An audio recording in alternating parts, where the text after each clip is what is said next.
నమస్తే, welcome to HCV news. ముందుగా bulletin headlines. Kharif వ్యవసాయదారులు పంటల బీమా పథకాలను సద్వినియోగం చేసుకోవాలి. మండల వ్యవసాయ శాఖ అధికారి సుధీర్ బాబు.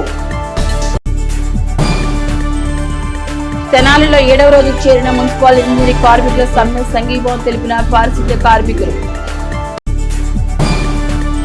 ఖరీఫ్ వరి పంట బీమా పథకమైన ఫసల్ బీమా యోజన పథకంలో రైతులు తమ పేరు నమోదు చేసుకునేందుకు ఆగస్టు 15 వరకు గడువు ఉన్నట్లు మండల వ్యవసాయ శాఖ అధికారి సుధాకర్ బాబు తెలిపారు. మండలంలోని జగ్గడిగుంటపాలెం గ్రామ పంచాయతీ కార్యాలయంలో మంగళవారం పొలం పిలుస్తోంది కార్యక్రమాన్ని మండల వ్యవసాయ శాఖ అధికారి సుధాకర్ బాబు అధ్యక్షతన నిర్వహించారు. ఈ సందర్భంగా ఖరీఫ్ వరి సాగుకు సిద్ధమైన రైతులకు సుధాకర్ బాబు పలు సూచనలు చేశారు. గత 2 రోజులుగా కురిసిన భారీ వర్షాల కారణంగా పంట పొలాల్లో నీళ్లు నిలిచాయని, రైతులు వెంటనే నీటిని బయటకు తీయించాలని సూచించారు. అదేవిధంగా ఖరీఫ్ వ్యవసాయం పంటల బీమా వివరాలను వెల్లడించారు. ఫసల్ బీమా యోజన పథకం ఆగస్టు 15 వరకు నమోదు చేసుకోవచ్చని, ఎకరాకు 400 చెల్లించి పంట బీమా పథకంలో పేరు నమోదు చేయించుకోవాలన్నారు. అన్నదాత సుఖీభవ కార్యక్రమంలో అర్హత ఉన్నవారు తమ పేరు నమోదు చేసుకునేందుకు రైతు సేవా కేంద్రాల్లో అర్హుల లిస్టు ఏర్పాటు చేస్తున్నట్లు తెలిపారు. వ్యవసాయ అధికారులు సూచనలు పాటిస్తూ ఖరీఫ్ సాగులో రైతులు మెరుగైన ఫలితాలు సాధించాలన్న భావన వ్యక్తం చేశారు. ఈరోజు జగడగుంటపాలెం పంచాయతీ నందు మనం పొలం లిస్టు కార్యక్రమం చేయటమైంది. మెయిన్గా ఏంటంటే ఈ పొలం లిస్టు కార్యక్రమంలో భాగంగా ఏంటంటే రైతు సోదరులందరికీ కూడా ఈ గ్రామంలో ఏదైతే నిన్న 2 రోజుల నుంచి వర్షాలు పడుతున్నాయో వారందరూ కూడా ఏంటంటే పొలంలో ఉన్న నీరుని బయటకు తీసుకోవాల్సిందిగా రైతు సోదరులందరూ చెప్తున్నాం. అదేవిధంగా తెనాలి మండలంలో ఉన్న రైతు సోదరులందరికీ కూడా మెయిన్గా ఒక విజ్ఞప్తి అండి, మనకి గత 2 రోజుల నుంచి కూడా వర్షం అధికంగా పడుతుంది. కాబట్టి రైతు సోదరులందరూ కూడా ఏదైతే పంట చేలలో ఉన్న నీటిని త్వరగా బయటకు తీసేసుకోవాలి అని అందరికి కూడా తెలియజేస్తున్నాం. అదేవిధంగా ఏంటంటే పంట ఫసల్ బీమా సంబంధించి కూడా మనకి ఆగస్టు 15 దాకా వరకు సంబంధించి ఉందండి. ఎకరానికి 400 రూపాయలు.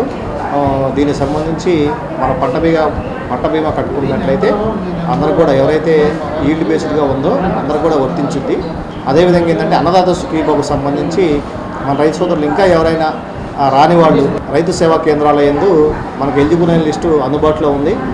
వారిలో కాకుండా ఇంకా ఎవరికైనా అర్హత ఉండి అన్నదాత సుఖీభవ రాకపోయినట్లయితే వాళ్ళు 23వ తారీఖు తేదీలోపు వాళ్ళు ఏదైనా ఆధార్ కార్డు తీసుకొచ్చి రైతు సేవా కేంద్రంలో ఇచ్చినట్లయితే వాళ్ళకు కూడా వర్తించే విధంగా తెనాలి మండలం అన్ని రైతు భరోసా కేంద్రాలకి రైతులందరికీ కూడా చెప్తున్నాము. ఖచ్చితంగా వాళ్ళందరికీ కూడా వచ్చే విధంగా చేస్తామండి. న్యాయమైన కోరికల సాధనకు మున్సిపల్ ఇంజనీరింగ్ కార్మికులు చేస్తున్న సమ్మె పట్ల ప్రభుత్వం యూనియన్ నాయకులతో చర్చించకుండా జీవో నెంబర్ 124 అంటూ మరో జీవోను విడుదల చేయడం సరైన విధానం కాదంటూ ఇంజనీరింగ్ కార్మికులు చేస్తున్న సమ్మెకు మున్సిపల్ పారిశుద్ధ్య కార్మికులు తమ సంఘీభావాన్ని ప్రకటించారు. తెనాలి మున్సిపల్ ఇంజనీరింగ్ కార్మికులు వాటర్ హెడ్ ట్యాంక్ దగ్గర చేపట్టిన సమ్మె మంగళవారంకు 7వ రోజుకు చేరుకుంది. ఈ క్రమంలో స్థానిక పురపాలక సంఘ కార్యాలయం ఎదుట పారిశుద్ధ్య కార్మికులు మానవహారం ఏర్పడి ఇంజనీరింగ్ కార్మికులు చేస్తున్న సమ్మెకు తమ సంఘీభావం తెలియజేస్తూ నినాదాలు చేశారు. మున్సిపల్ ఇంజనీరింగ్ కార్మికులు గొంతెమ్మ కోరికలు కోరడం లేదని, న్యాయమైన కోరికలు నెరవేర్చకుండా సమ్మె జరుగుతున్నప్పుడు యూనియన్ నాయకులతో ప్రభుత్వం చర్చించకుండా జీవో నెంబర్ 124 అంటూ మరో జీవోను విడుదల చేయడం సరైన తీరు కాదని మున్సిపల్ పారిశుద్ధ్య కార్మికుల సంఘం నాయకులు మంగళగిరి వెంకటేశ్వర్లు ప్రభుత్వ విధానంపై తమ నిరసన తెలిపారు. సిఐటియు జిల్లా నాయకులు బాబు ప్రసాద్ మాట్లాడుతూ ప్రభుత్వం విడుదల చేసిన జీవో 36 ప్రకారం వేతనాలు ఇవ్వాలని, ఉద్యోగ విరమణ వయసును 60 నుండి 62 సంవత్సరాలకు పెంచాలని, ప్రమాద బీమా కల్పించాలని మున్సిపల్ ఇంజనీరింగ్ కార్మికులు కోరుతున్న న్యాయమైన కోరికలు తీర్చాల్సిన బాధ్యత ప్రభుత్వంపై ఉందన్నారు. పరిపాలనా విధానానికి భిన్నంగా మరొక జీవోను విడుదల చేయడం ఏంటని ప్రశ్నించారు. 2012 నుండి విడుదలైన జీవోలను వివరిస్తూ గతంలో విడుదల చేసిన జీవోలకు విలువ లేదా అంటూ ప్రశ్నించారు. మున్సిపల్ ఇంజనీరింగ్ కార్మికుల సంఘం నాయకులు తమకు సంఘీభావం తెలిపిన పారిశుద్ధ్య కార్మికులకు ధన్యవాదాలు తెలిపారు. వాస్తవంగా ప్రభుత్వం కార్మికుల్ని చాలా గందరగోళానికి గురి చేస్తూ ఉంది. 2012లో జీవో నెంబర్ 11 వచ్చింది, ఆ తర్వాత జీవో నెంబర్ 21 వచ్చింది, ఆ తర్వాత జీవో నెంబర్ 36 వచ్చింది, ఇప్పుడు జీవో నెంబర్ 124 అంటున్నారు. అసలు ఏమిటి ఈ నెంబర్లు ఏమిటి, ఈ మారటం ఏమిటి? ఇంతకుముందు వచ్చిన జీవోలకు ఏమైనా విలువ ఉందా? ఆ జీవోలు అమలు చేయకుండా వాటిని అట్నాయిగా మూలం పడేస్తే చట్టం ఒప్పుకుంటుందా? మీరే రాజ్యాంగానికి అనుగుణంగా పరిపాలన చేయాల్సినటువంటి వాళ్ళు మీరు ఈ రకంగా చేయడం సరైనది కాదు. ఇవాళ యూనియన్ ఏం కోరుకుంటుందంటే, మీరు ఇంతకుముందు ఇచ్చినటువంటి జీవో నెంబర్ 36 ప్రకారము ఈ రాష్ట్రంలోని అన్ని మున్సిపాలిటీలను వివిధ నైపుణ్యాలు గల కార్మికులకు ఉండేటువంటి వేతనాలు ఏవైతే ఉన్నాయో, highly skilled, semi skilled, unskilled వేతనాలు ఏవైతే ఉన్నాయో ఆ వేతనాలను అమలు చేయమండి అని చెప్పేసి, అట్లాగే రిటైర్డ్ అయినటువంటి తర్వాత వచ్చేటువంటి వేతనాలు ఏవైతే ఉన్నాయో వాటిని అమలు చేయాలని చెప్పేసి, హెల్త్కి సంబంధించి ఆరోగ్యానికి సంబంధించిన అంశాలు ఏవైతే ఉన్నాయో అవన్నీ కూడా అమలు చేయాలని చెప్పేసి చార్టర్ ఆఫ్ డిమాండ్స్ మీ ముందు ఉంచడం జరిగింది. ఏ ప్రభుత్వం అయినా బాధ్యత గల ప్రభుత్వం యూనియన్ నాయకులను పిలిచి ఒక్కొక్క డిమాండ్ మీద చర్చ జరిపి దీనికి ఇంత ఇస్తాం, ఇది ఇప్పుడు అమలు చేస్తాం, ఈ తర్వాత అమలు చేస్తాం అని చెప్పేసి నిర్దిష్టంగా ప్రతి డిమాండ్ మీద చర్చ జరిపి తమ అభిప్రాయం చెప్పాలా. దురదృష్టవశాత్తు ఇవాళ అదేమీ లేకుండా ఒక జీవోని నెట్లో పెట్టేసేసి ఆ తర్వాత కూడా రాష్ట్ర ప్రభుత్వం నుంచి కానీ మున్సిపల్ శాఖ మంత్రి నుంచి కానీ కమిషనర్ కమ్ డైరెక్టర్ దగ్గర నుంచి కానీ ఇంతవరకు ఎటువంటి ప్రతిపాదన రాలేదు. ఇది సరైనటువంటి పరిపాలన కాదు. జీవోలు విడుదల చేయడం అనేది దుర్మార్గం. రెండు, ఈరోజు రాష్ట్రంలో ఈ కాంట్రాక్ట్ అవుట్సోర్సింగ్ కార్మికులకి 60 సంవత్సరాలు వచ్చిన కారణంతో వాళ్ళందరికీ రిటైర్మెంట్ అవ్వాలని చెప్పి వాళ్ళు ఇక నుంచి మీరు విధులకు హాజరు కాకూడదు, మీకు 60 సంవత్సరాల నిబంధన అని చెప్పి కాగితాలు ఇస్తున్నారు. అట్లా రిటైర్మెంట్ పిల్లలకి ఉద్యోగాలు ఇవ్వట్లేదు, చనిపోయిన కుటుంబ సభ్యులకి ఉపాధి కల్పించట్లేదు. అట్లా రిటైర్డ్ అయితే 75,000 రూపాయలు ఇస్తాము. అదనంగా మీరు అన్నాలు సర్వీస్ చేస్తే అన్నాలు ప్రతి సంవత్సరానికి 2,000 రూపాయలు చొప్పున లెక్క కట్టిస్తామని చెప్పారు. వాటిని కూడా గత సమ్మెకాలంలో ఒప్పందాలు అమలు జరగలేదు. రెండు, ఈ కాంట్రాక్ట్ అవుట్సోర్సింగ్ వర్కర్లందరికీ కలిపి ఆప్కాస్లో నెంబర్ కొట్టంగానే, ఐడి నెంబర్ కొట్టంగానే ఎంప్లాయీని చూపిస్తూ ఉంది. ఈ ఎంప్లాయీ పేరు మీద సంక్షేమ పథకాలు అమలు చేయకుండా ఈ కొద్ది జీతాలు తీసుకునే వాళ్ళకు కూడా ఆ పథకాలను దూరం చేశారు. ఈ సమస్యలన్నిటి మీద రాష్ట్ర నాయకత్వంతో ప్రభుత్వ చర్చలు జరపకుండా ఏకపక్షంగా తలా 3,000 పెంచాం, 2,000 పెంచామని చెప్పి ఆ పేరు మీద ప్రకటించడం అంటే ఇది కార్మికుల్ని మోసం చేయటమే. మేము తెనాలి మున్సిపాలిటీ ఇంజనీరింగ్ సెక్షన్ తరఫున వాళ్ళ 7వ రోజు సమ్మెకు మద్దతుగా మా కార్మిక సోదరులు, పారిశుద్ధ్య కార్మికులు మాకు మద్దతు తెలపడానికి వచ్చారు. వారందరికీ కూడా మా హృదయపూర్వక ధన్యవాదాలు. మేము అడిగే కోరికలు 3 అండి. మా యూనియన్ నాయకులు 36 జీవో ప్రకారం సమాన పనికి సమాన వేతనం, 60 సంవత్సరాల నుంచి 62 సంవత్సరాలు పెంచమని అడుగుతున్నాం. ప్రమాద బీమా అడిగాము. మేము అడిగే గొద్దెమ్మ కోరికలేం కాదండి, న్యాయమైన కోరికలు అని చెప్పి స్టేట్ వైడ్గా మాకు మద్దతు వచ్చింది. అదేవిధంగా తెనాల్లో కూడా మాకు మద్దతు తెలపడానికి వచ్చిన పారిశుద్ధ్య కార్మికులకి, సిపిఎంకి, సిఐటి నాయకులకి, అంగళవాణి యూనియన్ వాళ్ళకి మా అందరికి కూడా మద్దతు తెలిపినందుకు హృదయపూర్వకమైన ధన్యవాదాలు. వ్యవసాయం తర్వాత రైతుకు ఆదాయ వనరైన పశువుల పెంపకంలో చోటు చేసుకున్న అపశృతి కారణంగా పశువుల శాల అగ్నికి ఆగుతాయి. ఓ పశువు మృతి చెందిన ఉదంతం ఐతానగర్ లో వెలుగు చూస్తుంది. ఐతానగర్ ఎన్ఎస్ఎస్ఎం స్కూల్ వెనుక బజార్లో సోమవారం రాత్రి విద్యుత్ షార్ట్ సర్క్యూట్ కారణంగా చోటు చేసుకున్న అగ్ని ప్రమాదంలో రైతు మల్లేశ్వరరావు పశువుల శాల తగలబడిపోగా ఒక పశువు మృత్యువాత పడింది. మరో 4 పశువులకు అగ్ని కీలల కారణంగా తీవ్ర గాయాలు కావడంతో పశు వైద్య నిపుణులు వైద్య సేవలు అందిస్తున్నారు. పశువుల పెంపకందారుడైన రైతు మల్లేశ్వరరావు ఈ సందర్భంగా మాట్లాడుతూ పశువుల పాకలో పశువుల కోసం ఏర్పాటు చేసిన ఫ్యాన్ వైర్ల కారణంగా విద్యుత్ షార్ట్ సర్క్యూట్ జరిగి ప్రమాదం సంభవించినట్టు తెలిపారు. ఒక గేదె మరణించగా 4 గేదెలకు గాయాలైనట్టు తెలిపారు. అగ్ని ప్రమాదం విషయం తెలియడంతో అగ్నిమాపక సిబ్బంది హుటాహుటిన ఆ ప్రాంతాన్ని చేరుకుని మంటలను అదుపు చేశారు. రైతు మల్లేశ్వరరావుకు వ్యవసాయం తర్వాత ఆదాయ వనరైన పశువులకు నష్టం జరగడంతో తీవ్ర ఆవేదన వ్యక్తం చేశారు. నా పేరు నరేంద్ర బాబు, అసిస్టెంట్ డైరెక్టర్ తెనాలి పశు వైద్యశాల. రాత్రి ఐతానగర్లో 4 పశువులు షార్ట్ సర్క్యూట్ వల్ల కాలిపోవడం బర్న్స్ జరిగినాయి. దానికి 85% బర్న్స్ ఉన్నాయి. అది తెల్లారుజామున చనిపోయింది. ఇంకా 3 కాలిని ఒక దూడ, చిన్న దూడ పార్షియల్గా కాలింది. ఈ 3లో రాత్రి నుంచి మేము వైద్యం చేస్తున్నాం. ఇప్పుడు కూడా మా సిబ్బంది సేవలు అందిస్తున్నారు. ఒకదాని పరిస్థితి కొంచెం ఇబ్బందిగా ఉంది. మిగతా 2 పర్లేదు తేరుకున్నాయి. ఒక యానిమల్ రాత్రి చనిపోయింది. మొత్తం 4 పశువులు ఒకటి చనిపోయింది. రెండోది కొంచెం ప్రమాదకరంగా ఉంది. దానికి కూడా వైద్యం అందుంది, బెటర్ అవుతుంది. మిగతా 2 కూడా గాయాల తీవ్రత 30-40% ఉంది. వైద్యం చేస్తాం. ఇది కరెంటు షార్ట్ సర్క్యూట్ వల్ల నిప్పులు వచ్చి కాలిపోయింది.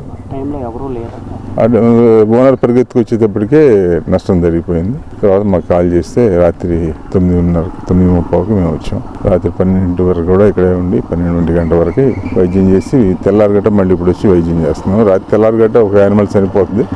అప్పుడే రాత్రి దాని పరిస్థితి విషమంగా ఉంది. నా పేరు నాగమల్లేశ్వరరావు. ఐస్ క్రీమ్ అమ్మాలి అద్దుకుంటాను. సాగు వేసుకున్నాలి ఒక స్థలంలో. రాత్రి కరెంటు షార్టేజ్ అయ్యి గొడ్డని కలిపి 6 శాల తీరు ఒకటి చచ్చిపోయింది. ఇంకోటి కూడా కొద్ది తేడాగానే ఉంది. పెద్ద 5 చిన్నది ఒకటి, సూడిది ఒకటి చచ్చిపోయింది రాత్రి. 10వ నెల సూడిది. ఇంకో గేదె కూడా 3వ నెల సూడిది, అది కూడా దెబ్బతినేటట్టు ఉంది ఈ పూట. అది డాక్టర్ గారు చెప్పారు. రాత్రి 12 గంటల దాకా వాళ్ళు వైద్యం చేశారు. ఇప్పుడు కూడా చేస్తున్నాం. మేము చూస్తామయ్యా, మీకు డబ్బులు ఏమొద్దు, మేము వైద్యం చేస్తామన్నారు. 8 దాటినాక నేను ఆవిడ కాడికి వెళ్ళి మేత పోతేసి వచ్చి ఇంట్లోకి వచ్చి అన్నదిన్నాను. ఎదురు చూసిన వాళ్ళు కేకేసారు. ఒక 15 గంటల్లోనే ఇది ఎంత లోపల పట్టాలు ఈ గడ్డి ఉంటాయిగా అవన్నీ కలిపి ఒకసారి నొప్పులు వేసింది. అట్లా లెక్కతో వల్ల గుడ్డు ఓడ తీసుకోలేకపోయాయి. ఒక ఓట్లో ₹1,00,000 గేదె, అది 5 గేదెలు పెద్దయ్యాయి. గత వైసీపీ ప్రభుత్వం కంటే అత్యధిక అభివృద్ధి సంక్షేమాన్ని ఇస్తామంటూ ఎన్నికల్లో హామీలిచ్చి అధికారంలోకి వచ్చిన కూటమి ప్రభుత్వం అధికారం చేపట్టిన సంవత్సర కాలంలో ఆ హామీలను అమలు చేయడంలో పూర్తి స్థాయిలో వైఫల్యం చెందిందని, కూటమి ప్రభుత్వ వైఫల్యాలను ప్రజల్లో తీసుకెళ్లాల్సిన అవసరం ఉందని తెనాలి నియోజకవర్గ మాజీ శాసనసభ్యులు, తెనాలి నియోజకవర్గ YSR Congress party in-charge Annabathi Sivakumar party శ్రేణులను ఉద్దేశించి అన్నారు. తెనాలి గంగారంపేటలోని వైఎస్ఆర్ కాంగ్రెస్ పార్టీ కార్యాలయంలో మంగళవారం మాజీ శాసనసభ్యులు అన్నాబత్తి శివకుమార్ అధ్యక్షతన రాష్ట్ర వైఎస్ఆర్ కాంగ్రెస్ పార్టీ రూపొందించిన బాబు షూరిటీ మోసం గ్యారంటీ కార్యక్రమాన్ని గ్రామ స్థాయిలో నిర్వహించే కార్యాచరణపై సమావేశం నిర్వహించారు. మండల వైఎస్ఆర్ కాంగ్రెస్ పార్టీ అధ్యక్షుడు చెన్నుబోయిన శ్రీనివాసరావు అధ్యక్షత వహించిన సమావేశంలో మాజీ శాసనసభ్యులు అన్నాబత్తి శివకుమార్ తన సుదీర్ఘ ఉపన్యాసంలో గ్రామస్థాయి కార్యకర్తలకు, నాయకులకు దిశానిర్దేశం చేశారు. గ్రామంలోని ప్రతి ఇంటికి వెళ్లి కూటమి ప్రభుత్వం ద్వారా అందే సంక్షేమంపై ఆరా తీయాలని అన్నారు. తెనాలి నియోజకవర్గంలో నాడు అధికారంలో ఉన్న సమయంలో, ప్రతిపక్షంలో ఉన్న సమయంలో ప్రతి గడపకు వెళ్లి ప్రజల స్థితిగతులను తాము తెలుసుకున్నామని, అదే స్ఫూర్తితో గ్రామ స్థాయిలో కూటమి ప్రభుత్వం గారడీని ఎండగట్టేందుకు ఇదో అవకాశమని అన్నారు. గడిచిన సంవత్సర కాలంలో కొత్తగా ఒక్క పెన్షన్ కూడా ఇవ్వలేదని అన్నారు. నియోజకవర్గంలో ఉచిత గ్యాస్ సిలిండర్ల పంపిణీ మోసపూరితమని అన్నారు. ఈ అంశాలని ప్రజల్లోకి తీసుకెళ్లడం ద్వారా నేటి ప్రభుత్వం మేలుకొని సంక్షేమం పంపిణీ చేస్తుందని, ఆ విధంగా కూడా తమకు ప్రజల్లో మంచి గుర్తింపు వస్తుందనే భావన శివకుమార్ వ్యక్తం చేశారు. ఈ సందర్భంగా కూటమి ప్రభుత్వం మేనిఫెస్టోతో కూడిన QR కోడ్ను ఆవిష్కరించారు. కూటమి ప్రభుత్వం సూపర్ 6 పథకాల్లో ఎన్ని అమలు చేశారు, ఈ సంవత్సర కాలంలో ప్రజలకు ఎన్ని చేరువయ్యనే వివరాలను ప్రజాక్షేత్రంలో వివరించే విధంగా QR కోడ్ను వైఎస్ఆర్ కాంగ్రెస్ పార్టీ రూపొందించినట్లు నాయకులు తెలిపారు. ఈ కార్యక్రమంలో ఎంపీపీ ధర్మరాజుల చెన్నకేశ్వరు, జడ్పీటీసీ సభ్యురాలు పిల్లి ఉమాప్రణతి, తాడిపోయిన యలమంద, మండల యువత అధ్యక్షుడు కుర్రా జశ్వంత్, మండల బీసీసీఎల్ అధ్యక్షుడు కె స్వామి, మండల ఎస్సీసీఎల్ అధ్యక్షుడు పినపాటి రవికిరణ్, మండల మైనార్టీ విభాగం నాయకులు షేక్ కాజా, శంకర్ తదితర పార్టీలోని వివిధ స్థాయి నాయకులు, కార్యకర్తలు పాల్గొన్నారు. జగన్మోహన్ రెడ్డి గారి నాయకత్వంలో వైఎస్ఆర్ పార్టీ ఏ రకంగా 5 సంవత్సరాల సంక్షేమాన్ని అభివృద్ధి చేసిందో, కూటమి ప్రభుత్వం వచ్చినాక ఏ రకంగా రెండూ చేయటం లేదు. ఇటు మనకన్నా ఎక్కువ ఇస్తామన్న సంక్షేమం చేయటంలో లేదు, అభివృద్ధి పదంలో ఈ రాష్ట్రాన్ని తీసుకెళ్తున్నారంటే అది లేదు. ప్రజలు గమనించారు, ఇదేంటి సంక్షేమం ఇస్తామని చెప్పి సంక్షేమం ఇవ్వటం లేదని. అందుకే మన నాయకు జగన్మోహన్ రెడ్డి గారు బాబు షూరిటీ మోసం గ్యారంటీ అని చెప్పి ఈ కార్యక్రమాన్ని ప్రజల్లో తీసుకెళ్ళమని మనందరికీ దిశాదశని నిర్దేశించారు. ఈ ప్రోగ్రాంని గ్రామ లెవెల్లో నేను శాసనసభ్యుడు కాకముందు గడప గడప తిరిగాను, శాసనసభ్యుడు అయినా కూడా ఈ నియోజకవర్గంలోని ప్రతి గడపకి తిరిగాం. ఊరకనే ఏళ్ళలాగా బజార్కి 4 ఇళ్ళు తిరిగి మానేలా నేను లబ్ధిదారులకి, నిజమైన ప్రజలకి వాస్తవం తెలియజేయాల్సిన బాధ్యత ప్రతిపక్ష పార్టీకి మనకుంది. అది మనం గమనించాలి. మనోహర్ గారు మొన్న ఎప్పుడో ఈ కాలువలు చూడటానికని వెళ్తే అక్కడ ఆడవాళ్ళు అందరూ పోగయ్యి మాకు 2 పిల్లలుంటే ఓ పిల్లకే వచ్చిందండి అని ఆయనకి చెప్పారు. అట్లాగే ఎమ్మెల్సీ గారు తిరుగుతుంటే ఎక్కువ సమస్యలు అయ్యాయి, మాకు రావట్లేదు సంక్షేమం ఇస్తామని చెప్పారు, ఈ లేదని. వాళ్ళందరూ ఏం చేస్తున్నారు, మొన్న 10 ఇళ్ళు తిరిగి మొక్కుబడికి వెళ్ళిపోతూ ఉంటారు. సుమారు తెనాలి నియోజకవర్గంలో 84,000 మందికి వైట్ కార్డులు ఉన్నాయి. ఫస్ట్ విడత గ్యాస్ ఇస్తే డబ్బులు ఎంత ఇవ్వాలో తెలుసా? సుమారు 64 కోట్లు ఇవ్వాలి, 190 కోట్లు ఇవ్వాలి ఒక్క తెనాలిలోనే. ఎంత పెద్ద మోసం ఇది. మీరు గ్రామంలో తిరిగిన ఇళ్లల్లో ఎంతమందికి అమ్మఒడి పడింది, ఎంతమందికి గ్యాస్ సిలిండర్లు వచ్చింది, ఎంతమంది గ్యాస్ సిలిండర్ డబ్బులు పడలేదు, ఎంతమంది ఫెన్షన్ వస్తుంది, ఎంతమంది ఫెన్షన్ రాలేదు. ఈ 50 సంవత్సరాల ఫెన్షన్ అయినా లేదు 60 సంవత్సరాలు నిండిన ఫెన్షన్ అయినా కొత్త ఫెన్షన్ ఇంతవరకు సంవత్సరం దాటింది, ఇంతవరకు ఫెన్షన్ కూడా ఇవ్వాలి. ఆల్మోస్ట్ ప్రతి గ్రామంలో చివరి రోజు మేము అందరం కలిసి ఒక చిన్న బహిరంగ మీటింగు రచ్చబండలాగా అక్కడే కూర్చొని ఒక మీటింగ్ కూడా ఏర్పాటు చేసి ఈ విషయాల్ని గ్రామంలో ప్రజలకు కూడా తెలియజేసేట్టు చేద్దాం. ప్రతి గ్రామంలో రచ్చబండ మాత్రం ఎట్టి పరిస్థితిలో పెడదాం. నేను వస్తాను. ఫోటోగ్రఫీ, వీడియోగ్రఫీ అసోసియేషన్ ప్రస్తుత కార్యవర్గం గతంలో అధ్యక్ష, కోశాధికారిగా పనిచేసిన వారు అక్రమంగా అసోసియేషన్ మూలనిధిని మాయం చేశారంటూ పోలీసులు ఆశ్రయించిన వైనమిది. పట్టణ ఫోటోగ్రాఫర్స్, వీడియోగ్రాఫర్స్ అసోసియేషన్ ఆధ్వర్యంలో మంగళవారం స్థానిక 1 టౌన్ పోలీస్ స్టేషన్ వద్ద కార్యవర్గ సభ్యులు గతంలో పనిచేసిన అధ్యక్ష, కోశాధికారుల అక్రమాలను ఎండగడుతూ తమ నిరసన తెలిపారు. ఈ సందర్భంగా ప్రస్తుత అసోసియేషన్ ప్రధాన కార్యదర్శి బాబీ మీడియాతో మాట్లాడుతూ తమ కార్యవర్గం గడిచిన ఫిబ్రవరి నెల 3వ తేదీన అసోసియేషన్ బాధ్యతలు చేపట్టిందని తెలిపారు. గడిచిన ఫిబ్రవరికి ముందు అసోసియేషన్ బాధ్యతలు నిర్వహించిన కార్యవర్గం మూలనిధి ఏర్పాటు పేరుతో సభ్యుల నుండి నగదును వసూలు చేసి అధ్యక్ష, కోశాధికారులు జాయింట్ అకౌంట్ ద్వారా బ్యాంకులో వేశారని తెలిపారు. తమ కార్యవర్గానికి అప్పగించాల్సిన బ్యాంక్ అకౌంట్ వివరాలు ఇప్పటి వరకు అప్పగించలేదన్నారు. ఈ విషయమై ఆరా తీయగా ఈ నెల 21వ తేదీన అసోసియేషన్ మూల నిధిని అక్రమంగా గత కార్యవర్గ అధ్యక్ష కోశాధికారులు నగదు డ్రా చేసినట్లు గుర్తించి వారిపై 1 టౌన్ పోలీస్ స్టేషన్ లో కేసు నమోదు చేసినట్లు తెలిపారు. మరో సభ్యులు సునీల్ సందీప్ మాట్లాడుతూ గత అసోసియేషన్లు అధ్యక్ష కోశాధికారులుగా వ్యవహరించిన వారు బ్యాంకులో ఉన్న మూల నిధి 2 లక్షల రూపాయలను ఎవరికి తెలియకుండా డ్రా చేయడం, అసోసియేషన్ సభ్యుల నమ్మకాన్ని వమ్ము చేయడమేనని అన్నారు. సమస్యను చట్టపరంగా పరిష్కరించుకునేందుకు పోలీసులను ఆశ్రయిస్తున్నట్లు తెలిపారు. అనంతరం 1 టౌన్ సిఐ మల్లికార్జునరావుకు ఫిర్యాదు పత్రాన్ని అందజేశారు. ఫిర్యాదు చేసిన వారిలో ప్రస్తుత ఫోటోగ్రాఫర్స్, వీడియోగ్రాఫర్స్, అసోసియేషన్ కార్యవర్గ సభ్యులు ఉన్నారు. Videographers and photographers welfare association ఫిబ్రవరి నెల 3వ తేదీన కొత్త ప్యానెల్ కొనసాగడం జరిగింది. ఈ అసోసియేషన్ అధ్యక్షులుగా సుద్దపల్లి సాంబశివరావు గారు, కార్యదర్శిగా నేను 2002లో ఈ అసోసియేషన్ ప్రారంభించబడింది. ఈ కొత్త ప్యానెల్ కొనసాగడం జరిగినప్పటి నుంచి అనేక సేవా కార్యక్రమాలు, ఫోటోగ్రాఫర్ల అభివృద్ధి కొరకు వర్క్షాపులు నిర్వహించడం జరుగుతూ ఉంది. అయితే గడిచిన కార్యవర్గం అసోసియేషన్ సభ్యుల వద్ద శాసన సభ్యత్వాల పేరుతో కొంత అమౌంట్ని పోగు చేసి దానికి కొంత అమౌంట్ కలిపి videographers and photographers welfare association పేరు మీద ఒక అకౌంట్ను ఓపెన్ చేసి ఆ అధ్యక్ష ట్రెజరర్లు జాయింట్ అకౌంట్గా అకౌంట్లో 2 లక్షల రూపాయలు డిపాజిట్ చేయడం జరిగింది. ఆ తర్వాత ఆ అమౌంట్ని నూతన కార్యవర్గానికి అప్పచెప్పవలసి ఉండగా వారు నిన్న మధ్యాహ్నం అక్రమంగా ఆ అమౌంట్ని డ్రా చేశారు. నిన్న మధ్యాహ్నం 3 గంటలకు. ఈ చర్య అసోసియేషన్ నిబంధనలకు ఉల్లంఘనగా, అలాగే అసోసియేషన్ సభ్యుల మనోభావాలు దెబ్బతీసే విధంగా జరిగింది. దీనికి ఎవరికి అసోసియేషన్ పెద్దలకు కానీ, అడక్ కమిటీకి కానీ, అసోసియేషన్ వ్యవస్థాపకులకు కానీ ఏమాత్రం ఇంటిమేషన్ లేకుండా ఈ చర్యని కొనసాగించారు. అసోసియేషన్ పెద్దలు, అడక్ కమిటీ వారు నేరకోర చర్యగా భావించి ఈ రోజున కంప్లైంట్ ఇవ్వడం జరుగుతూ ఉంది. మరి నిన్నటి దినాన 21వ తారీఖు మరి 7 నెల 2025వ తారీఖున ఎవరికి చెప్పకుండా కొత్త కమిటీకి అప్పచెప్పకుండా మరి ఆ డబ్బులన్నీ డ్రా చేసుకుని మరి ఎటువంటి సమాచారం లేకుండా డ్రా చేసుకోవడం జరిగింది. ఒక మంచి ఉద్దేశంతో ఏర్పాటు చేసిన ఈ డబ్బులు అకౌంట్ని దుర్వినియోగం చేసి ఈ విధంగా ఎవరికి ఇంటిమేషన్ లేకుండా డ్రా చేసినటువంటి వారిపై చట్టపరమైన చర్యలు తీసుకోవడానికి స్థానిక 1 టౌన్ పోలీస్ స్టేషన్లో కంప్లైంట్ చేయడం జరుగుతుంది. ఎందుకంటే ఎటువంటి విభేదాలు రాకూడదన్న ఉద్దేశంతోనే ఈ కంప్లైంట్ ఇవ్వడం జరుగుతుంది. పోలీసు వారు చర్యలు తీసుకుంటారని, మరి సమస్యలు తలెత్తకుండా సమస్యను పరిష్కరిస్తారని కోరుకుంటున్నాం.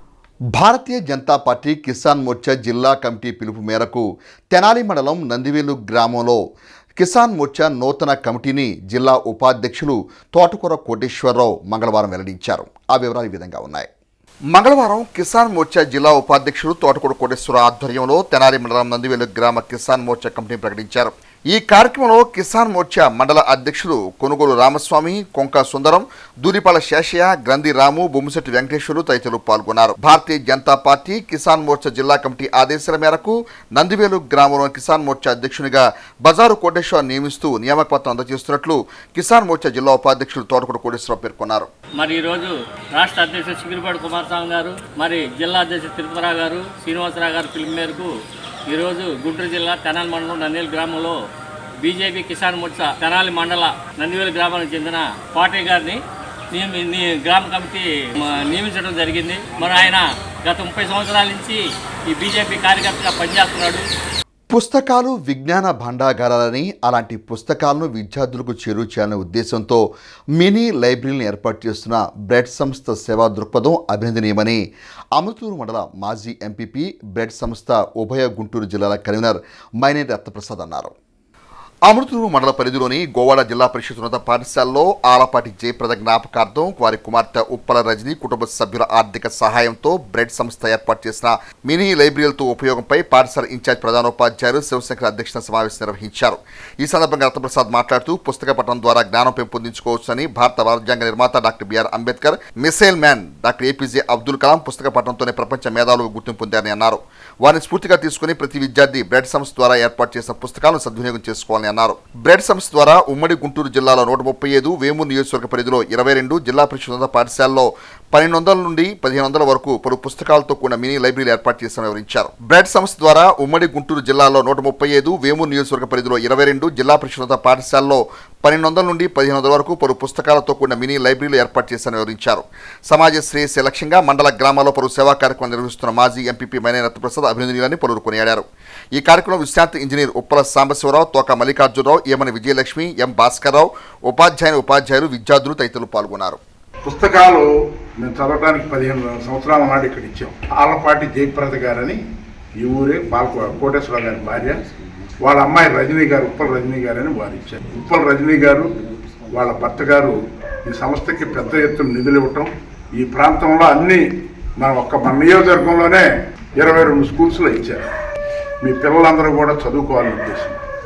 ఎందుకు ఇట్లా ఇస్తున్నామంటే అక్కడ ఉన్న పుస్తకాలన్నీ కూడా మీరు చూడండి, నీతి కథలు ఉంటాయి, ఇప్పుడు సమాజంలో కావాల్సినవి ఉంటాయి. మరి చెప్పారు మాస్టర్ గారు 1000 పుస్తకాలు, ఇంకా ప్రతి సంవత్సరం ఇంకా పుస్తకాలు కలుస్తూనే ఉంటాయి. పుస్తకాలు మార్చేవి పుస్తకాలు ఎందుకంటే ఈ పుస్తకాలు మీకు అకాడమిక్ పుస్తకాలు కాదు. వాటిలో ప్రతి పుస్తకంలో మీరు ఏదో ఒకటి నేర్చుకోవచ్చు. ఒక బుక్ నుంచి 10 పేజీలు చదివాం ఇవాళ, ఆ 10 పేజీలు మనకు తెలిసిన సారాంశం ఏంటి, ఏమి నేర్చుకున్నాం, మనం నేర్చుకోవాల్సింది ఏంటి. తెలంగాణ మరి ఇప్పుడు ఆంధ్రప్రదేశ్లో 2 రాష్ట్రాల్లో కూడా 2000 పాఠశాలల్లో వాళ్ళు ప్రతి సంవత్సరం ఒక 40 పుస్తకాలు ఇవ్వటం జరుగుతుంది. మరి అందులో కూడా మన పాఠశాల సెలెక్ట్ అవటం. తెనాలి జిల్లా ప్రభుత్వ వైద్యశాలలోని మార్చురీలో ఉన్న ఒక అనాథ శవానికి తెనాలి పట్టణానికి చెందిన శ్రీ శివలింగ స్వామి భక్తుల సేవా సమితి సభ్యులు దహన సంస్కారాలను సాంప్రదాయబద్ధంగా నిర్వహించి మరోమారు తమ సహృదయతను చాటుకున్నారు. ఆ వివరాలు ఈ విధంగా ఉన్నాయి. తెనాలి జిల్లా ప్రభుత్వ వైద్యశాల మార్చిలో ఉన్న అనాథ మృతదేహానికి అంత్యక్రియలు నిర్వహించాలన్న అధికారుల సమాచారం మేరకు శ్రీ శివలింగ స్వామి భక్తుల సేవా సమితి నిర్వాహకులు కుర్రాశ్రీను ఆధ్వర్యంలో మంగళవారం మార్చిలోని అనాథ మృతదేహానికి బుర్రిపాలెం రోడ్లోని శ్మశాన వాటికలో హిందూ సాంప్రదాయ ప్రకారం అంత్యక్రియలు నిర్వహించారు. ఈ సందర్భంగా కుర్రాశ్రీను మాట్లాడుతూ శ్రీ శివలింగ స్వామి భక్తుల సేవా సమితి ద్వారా చేపట్టే సేవా కార్యక్రమాల్లో అనాథ శవ దహన సంస్కార కార్యక్రమానికి ఇస్తున్న ప్రాధాన్యత వివరించారు. మహాప్రస్థానం సేవా సమితి కార్యదర్శి జట్టి శివరామకృష్ణ ప్రసాద్ మాట్లాడుతూ ప్రభుత్వ వైద్యశాలలోని మార్చురీలో ఉన్న అనాథ మృతదేహానికి శ్రీ శివలింగ స్వామి భక్తుల సేవా సమితి తమ సేవానిరతిని చాటుతూ దహన సంస్కార సేవలు నిర్వహించినట్టు తెలిపారు. అనాథ శవ దహన సంస్కార సేవా కార్యక్రమంలో మల్లెల వాసు, పోతురాజు, ఎస్ రాంబాబు, పి నరేంద్ర సేవా సమితి సభ్యులు పాల్గొన్నారు. గత 7 సంవత్సరాల క్రితంగా నిస్సహాయాన్ని ఆదుకో నిరాకారాన్ని చేరుకొని చెప్పేసి గుంటూరు పట్టణానికి చెందినటువంటి స్వామి జ్ఞానప్రసన్న గారి ఆశీస్సులతో శ్రీ శివలింగేశ్వర స్వామి భక్తబృంద సేవా సమితి ఏర్పడింది. ఆకలితో ఉన్న వారికి అన్నం పెడతాం, అనాథులుగా, నిస్సహాయులుగా, దీనులుగా ఎవరైనా మరణిస్తే ఎక్కడ కూడా 1 రూపాయి కూడా ఆశించకుండా స్వచ్ఛందంగా మా యొక్క టీము సేవలు అందిస్తుంది.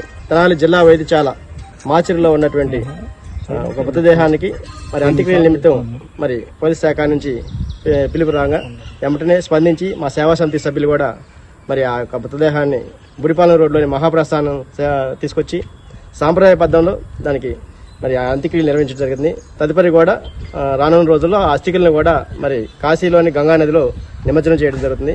ఇవన్నీ కూడా ఎక్కడ కూడా ఈ టీంలో ఉన్న వాళ్ళు ఎక్కడ కూడా 1 రూపాయి ఆశించగా చేసేది. స్వామి జ్ఞానప్రసన్న గారి పిలుపు మేరకు ఏదైతే నిస్సహాయాన్ని ఆదుకొని నిరాకారాన్ని చేరుకొని చెప్పి శ్లోకంతో వచ్చామో ఆ యొక్క దానికోసమని చెప్పి ఈ సేవా సమితిలో చేసేవాళ్ళు కూడా దానికోసం అని చెప్పి తెలియపరుచుకుంటూ ఈరోజు తెనాలిలో గుర్తు తెలియని మృతదేహం ఒకటి లభ్యమైంది. ఆ మృతదేహాన్ని పోలీసు శాఖ వారు శివలింగ భక్త కమిటీ వారికి అందజేయడం జరిగింది. దహన సంస్కారాలు చేయడం కోసం బురిపాలెం రోడ్లో ఉన్నటువంటి మహాప్రస్థానంలో ఆ గుర్తు తెలియని మృతదేహానికి దహన సంస్కారాలు చేసే కార్యక్రమాన్ని నిర్వహించడం జరిగింది.